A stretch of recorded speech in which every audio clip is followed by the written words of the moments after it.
In ancient Egypt, there was a pharaoh so powerful that she didn't just rule the kingdom. She declared herself divine. She had monuments built in her name. She commanded armies. She expanded the empire.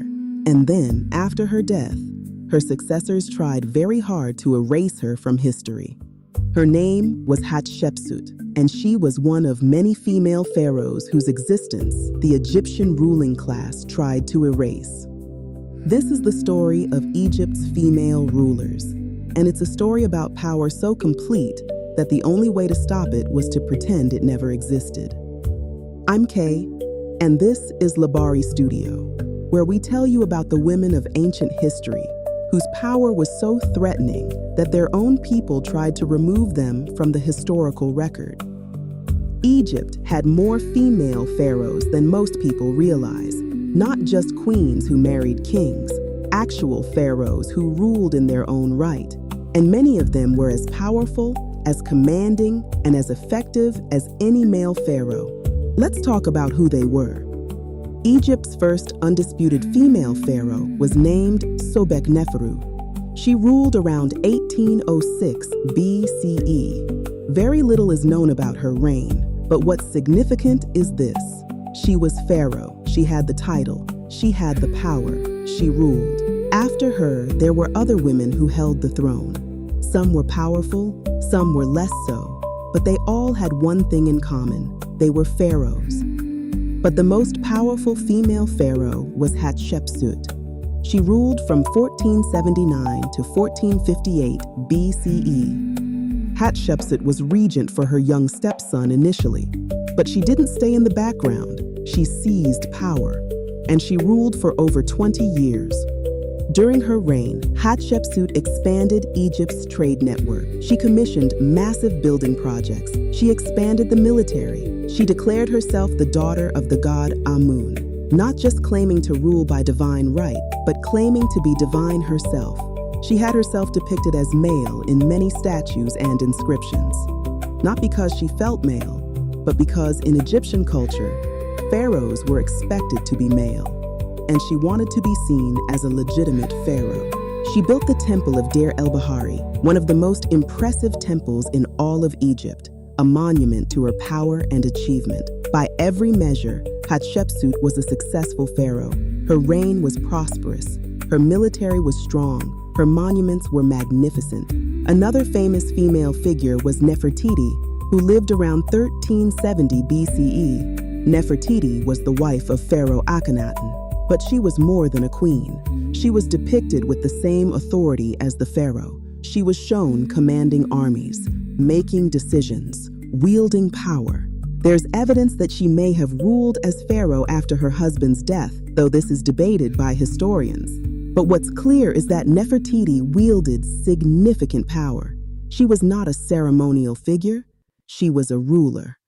And then there was Cleopatra VII, who we've already discussed.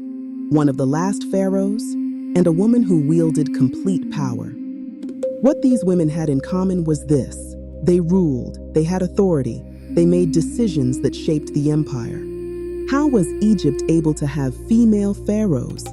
In Egyptian culture, women had more rights than in many other ancient societies. Women could own property, women could divorce, women could engage in commerce. Given that context, it made sense that women could inherit the throne, could rule, could be pharaoh. The pharaoh was a religious position, and in Egyptian religion there were powerful goddesses, Isis, Hathor, Sekhmet. If the gods could be female and powerful, why couldn't the pharaoh? After Hatshepsut died, her successor, her stepson, who became pharaoh, did something extraordinary. He systematically erased her from the historical record. He removed her name from inscriptions. He defaced her statues. He tried to remove evidence that she had ever existed. This wasn't natural decay. This wasn't the passage of time. This was deliberate destruction. A pharaoh, angry that a female predecessor had ruled so powerfully, trying to erase her from history. And this pattern repeated. Female pharaohs were erased. Their names were removed. Their achievements were attributed to male successors or predecessors. Why did male pharaohs go to such lengths to erase their female predecessors? Part of it was political. If you erase the pharaoh before you, you're establishing that you are the rightful ruler. You're creating a narrative of legitimate succession. But there was something deeper. These male pharaohs were uncomfortable with female power. They wanted to establish that pharaohs should be male. That female rule was an anomaly, that the natural order was male supremacy.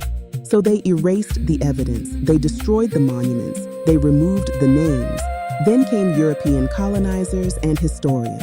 When European Egyptologists arrived in Egypt in the 19th century, they found defaced monuments. They found temples that seemed to belong to male pharaohs but had female imagery. Some of them tried to solve the puzzle, and they discovered female pharaohs. But many European Egyptologists were uncomfortable with this reality. Women as pharaohs? Women wielding complete power? This didn't fit their understanding of ancient civilization. So they minimized it, they dismissed it. They said these women were co-rulers, not real rulers. They said they inherited power, but didn't wield it. They continued the erasure that male pharaohs had begun thousands of years ago. What happened to Egypt's female pharaohs was erasure twice over, first by male successors in ancient times, then by European historians in modern times. This is what happens when women's power is too threatening to tolerate. It gets erased twice. Despite the erasure, the evidence remains. Hatshepsut's temple of Deir el-Bahari still stands. It's one of the most magnificent temples in Egypt, and it's a monument to her power. Statues of female pharaohs survive. Inscriptions that mention them survive. Historical records preserve their names. The defacement was extensive, but it wasn't complete. Enough evidence remains to tell the story, and modern historians have pieced together the truth. What did Egypt's female pharaohs represent? They represented a culture where women could hold the highest position of power, where women could command armies, where women could be seen as divine. They represented a system where female rule was possible, even if sometimes resisted. And most importantly, they represented a model of female power that was not dependent on male approval or male presence. Hatshepsut didn't rule because a man gave her permission. She seized power. She ruled for 20 years. She made decisions. She expanded the empire. That kind of power, independent, self-made, complete, was so threatening that thousands of years later, people still tried to erase it. Why does the story of Egypt's female pharaohs matter now? Because it shows that female leadership at the highest level is not modern, it's ancient. It shows that women can wield complete power, can command armies, can expand empires, can make the decisions that shape nations. And it shows that the reason we forgot this history wasn't because it wasn't real, it was because it was too threatening. Knowing that changes everything. It changes what women believe is possible. It changes how we understand power. Thank you for watching. If you found this story compelling, please subscribe. New episodes 3 times a week. Stories about African women whose power shaped history. In our next episode, we explore the Hausa traders of West Africa, the women merchants who built empires through commerce and controlled the wealth of entire regions. And we ask, how did female economic power become invisible? Thanks again for watching. Subscribe to learn more about Africa's history that was lost to colonization.